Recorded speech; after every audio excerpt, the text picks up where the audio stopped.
Welcome back. Now we answer questions we receive from you, our viewers. If you have a question, visit our website, QuranSpeaks.com. Dr. Shabir, the question is, my family member died by suicide. I think about them every day. My wish is to be reunited with them in Jannah. Is there a possibility Allah will forgive them?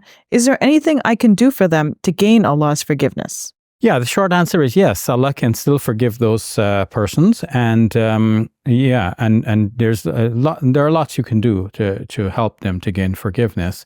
So let's step back from the question a little bit and look more broadly. And first of all, we recognize how sad it is to lose a loved one, and then if the loved one dies in such tragic circumstances, then that's it adds to the pain. Yes. And then if one because it raises a lot of questions, like why did it happen?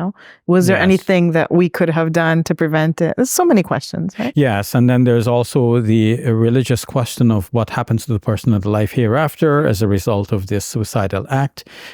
So let's take it apart and recognize that in the Quran it is very clear that God can forgive all sins.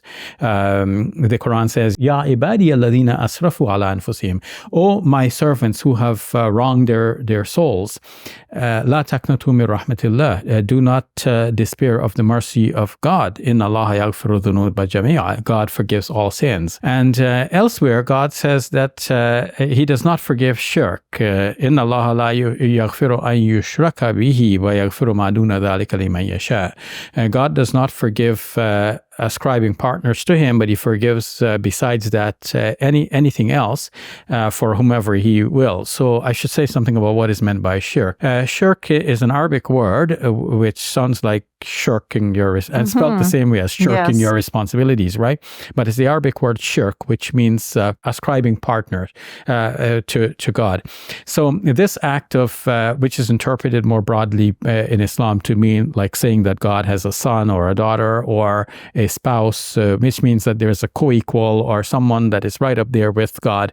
We make a distinction in Islam between God and everyone else. Everyone else are God's creatures. God alone is God. And so to ascribe a partner along with God is contrary to the Muslim monotheism. This is the no-go zone. It's the absolute taboo. Shirk is the worst sin we can imagine in the Islamic faith. So this verse is saying that beyond that, God will forgive anything else. So it would mean that the one who has committed suicide did not necessarily commit shirk.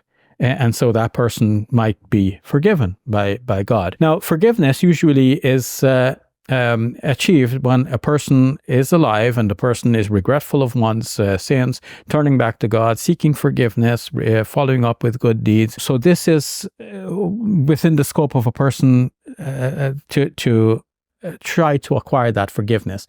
But if one commits suicide, then that's the last act. Then where is the person seeking the forgiveness? So we believe that when we seek forgiveness sincerely, God is going to forgive us. But the person committing suicide now, that person has, left the world with his last act being a sinful and prohibited act. Why is it a prohibited act? Because, rationally we can see that giving life and taking life, this is in God's domain. And one who is committing suicide is really seizing that prerogative for themselves to decide when to end their own lives. Of course, they cannot end their own lives without God making it possible for them to do that and allowing it to happen. Otherwise, one might, drink suicidal poison and still survive it if it be the will of God that that person should live. But usually the person dies because God cooperates with the persons, even in their sins, to let them do what they decide to do, but He's going to hold them responsible for their choice to do that which is haram or which is forbidden. And how forbidden is it? It is mentioned in the hadith that if a person dies by suicide, then that person will keep repeating the suicidal act ad infinitum in Jahannam, in hell. So this obviously is the root of the question, like, what's going to happen with my deceased relative? Are they going to be in hell forever? Explaining this, some scholars say, well, because the hadith mentions khulud. Khulud means like for a very long time. Sometimes it is simply translated, especially when it occurs in the Quran, as if it means eternity, but it's not necessarily so. It could mean a very long time, but not necessarily eternity. eternally. And we should add to this that even whether a verse of the Quran or a hadith promises that something is like some punishment is going to be dispensed eternally, God is not restricted by that declaration. God could actually relent and not continue to punish his creatures. It's up to him whether to continue punishing them or not. If God punishes, that's his right as the creator in the Islamic system of thought. But if he decides to forgive, that's also his right, and he can do that at any time.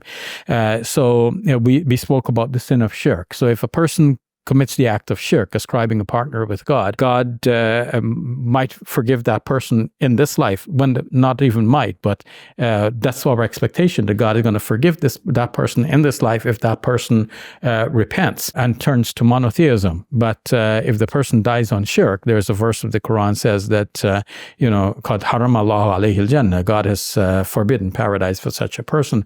So we don't want to be in that situation, dying with polytheism, but with other things which are lesser sins, even the grave act of suicide, that too is forgivable.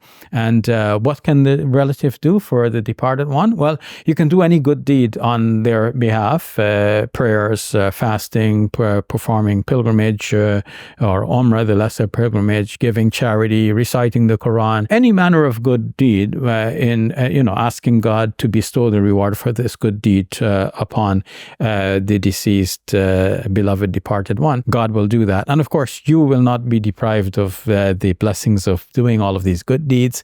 That comes with its own good feeling and also rewards from God. So it's a win-win situation. Dr. Shabir, I want to add one thing that, when someone dies by suicide, often they're not in, the right mental state to be able to make a rational, wise decision about what they should do, right?